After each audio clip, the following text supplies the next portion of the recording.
estamos muy contentos. La verdad estaríamos un poco, bueno, pues venir a un festival como este, a un teatro como este, donde programan esta magnífica programación de danza, que podemos decir que es la única en Europa ahora mismo que tiene esta programación a lo largo de la temporada, que es de alabar, ¿no? Que apostéis por la danza de esta manera en esta ciudad, que es maravilloso.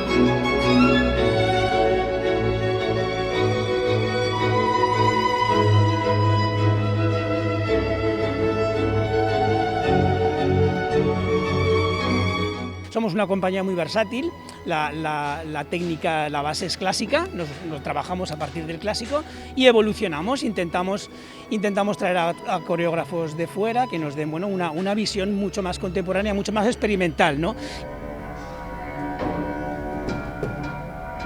Yo tenía un amigo que desgraciadamente falleció por cáncer, y entonces le dije, bueno, pues todas esas historias que me contaba sus 2 últimos años de vida, todos esos cafés que nos tomamos, pues lo plasmamos en un ballet que se llamaba Terrenal, ¿no? Bueno, que hablaba de todo ese proceso de la quimioterapia, ¿no? Hasta la muerte.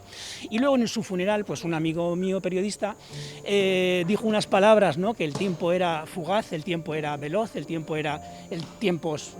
fugit, que se iba, ¿no? El tiempo, la vida, se pasaba. Entonces, bueno, pues a partir de ahí, digamos que es como la segunda parte que tratamos a partir de, pues, qué has dejado de hacer en la vida, qué es lo que no has hecho, qué es lo que has añorado, qué es lo que te mueve a vivir, a soñar, a amar.